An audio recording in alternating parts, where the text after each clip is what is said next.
2025 তারিখ রাজধানীর sir Salimullah medical college Mitford হাসপাতালের সামনে একটি লোমহর্ষক এবং খুব দুর্ধর্ষ একটি হত্যাকাণ্ড সংঘটিত হয়।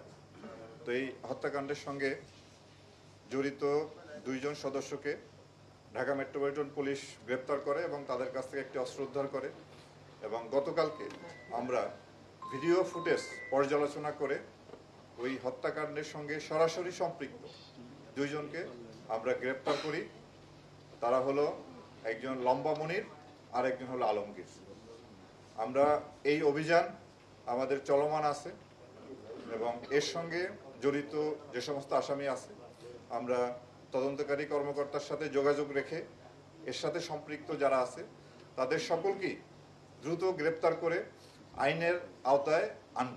এই জন্য আমরা দৃঢ় প্রতিজ্ঞ এই ধরনের একটি লোমহর্ষক ঘটনার যাতে কঠিন শাস্তি ব্যবস্থা করা যায় সেই জন্য আমরা ব্যবস্থা করব এবং যাতে এই বিচারটি খুব দ্রুততম সময়ে সম্পন্ন করা যায় সেজন্য আমরা সরকারের কাছে আবেদন জানাব।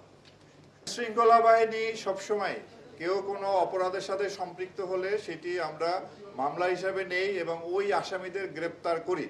সে তার দলীয় পদ কি, দল থেকে তাকে বহিষ্কার করা হলো কি না হলো সেদিকে আমরা কখনোই দেখি না।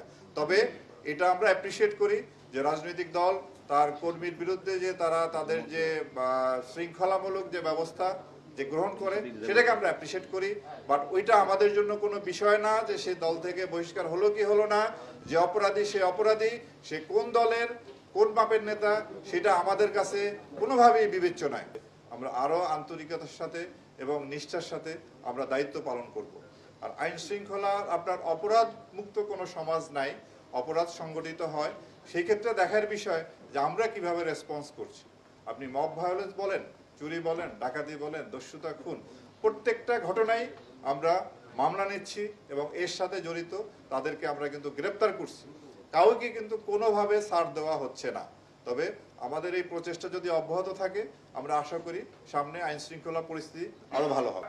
এটার ব্যাপারে শ্যাডো তদন্তেও এখনো ফলাফল জানানোর মতো পর্যায়ে আমরা নাই। আমরা এই অভিযোগের সঙ্গে জড়িত অন্যান্য আসামি যারা আছে তাদের গ্রেপ্তারের জন্য আমরা প্রচেষ্টা চালিয়ে যাচ্ছি এবং এইটার যারা এই মামলার যিনি তদন্তকারী কর্মকর্তা, মূল তদন্তকারী কর্মকর্তা, তারাই এই বিষয়ে আপনারা ভালো বলতে পারেন। সেটা স্থানীয় ব্যবসা বাণিজ্য, চাঁদাবাজি এই সংক্রান্ত বিষয়ে যেটা প্রাথমিকভাবে, একেবারেই প্রাথমিকভাবে, বাট এটা ডিটেলস বলার মতো অবস্থানে আমরা নাই। এটা যারা তদন্ত করতেছেন তাদের সাথে যোগাযোগ করতে পারেন। আমরা এই মুহূর্তে এই ঘটনার সাথে যারা সম্পৃক্ত, যাদের পাওয়া যাচ্ছে তাদের গ্রেপ্তারের জন্য আমাদের অভিযান পরিচালনা করে যাচ্ছি। শৃঙ্খলা পরিস্থিতি আরো ভালো করার জন্য আমরা সবাই মিলে কাজ করে যাব এবং আমি আশাবাদী যে এই দেশের আইন শৃঙ্খলা পরিস্থিতি আরো ভালো হবে এবং নির্বাচন উপযোগী একটা পরিস্থিতি আমরা তৈরি করতে